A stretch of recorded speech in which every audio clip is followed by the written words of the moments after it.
जय वलील को न्याय दो, हत्यारों को फांसी दो घोषणा देत बिरसा फायटर्स आणि जय आदिवासी शक्तीने काढला खेतिया।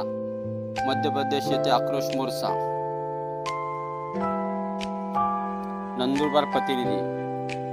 जय वलील को न्याय दो, हत्यारों को फांसी दो अशा जोरदार घोषणा देत बिरसा फायटर्स व जय आदिवासी युवा शक्ती सह खेतिया जिल्हा बडवानी मध्य प्रदेश परिसरातील आदिवासी बांधवांनी 20 सप्टेंबर 2025 रोजी मध्य प्रदेशमधील खेतिया बडवानी येथे आक्रोश मोर्चा काढला। मागणीचे निवेदन पोलीस निरीक्षक पोलीस ठाणे खेतिया जिल्हा बडवानी यांना देण्यात आले।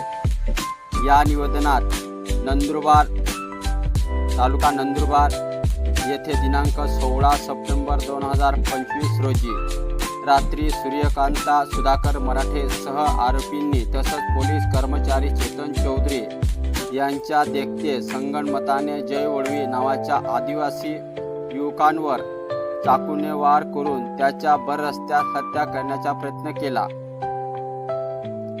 त्या परिणामाने दिनांक 17 सप्टेंबर 2025 रोजी रात्री 8:30 वाजेच्या सुमारास जय वडवीचा मृत्यू झाला। ही घटना नंदुरबार येथील सिंधी कॉलनीत घडली आहे। या प्राणघातक हल्ल्याच्या आम्ही बिरसा फायटर संघटनेकडून व जय आदिवासी युवा शक्ती खेतिया जिल्हा बडवानी मध्य प्रदेश कडून जाहीर निषेध व्यक्त करतो। या संपूर्ण घटनेचा व्हिडिओ हा CCTV कॅमेऱ्यात रेकॉर्ड झाला असून तो सर्वत्र व्हायरल होत आहे।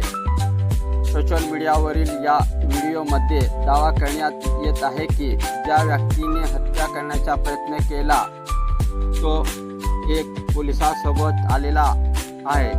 पोलीस कर्मचारी चाकू हल्ल्याची बघ्याची भूमिका बजावत आहे। यावरून पोलीस प्रशासनावर संशय निर्माण होत आहे। नंदुरबार पोलिसांनी या संपूर्ण घटनेची स्वतंत्र SIT मार्फत चौकशी करावी।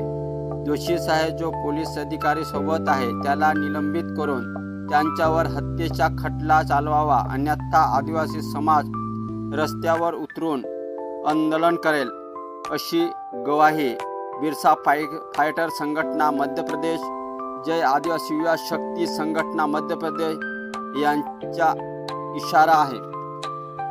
यावेळी निवेदन बिरसा फायटरचे राष्ट्रीय अध्यक्ष सुशील कुमार पावरा, गोविंदा पावरा, आकाश पावरा, विकास मोरे, दीपक पावरा सह जय आदिवासी युवा शक्ती मध्य प्रदेश बिरसा फायटर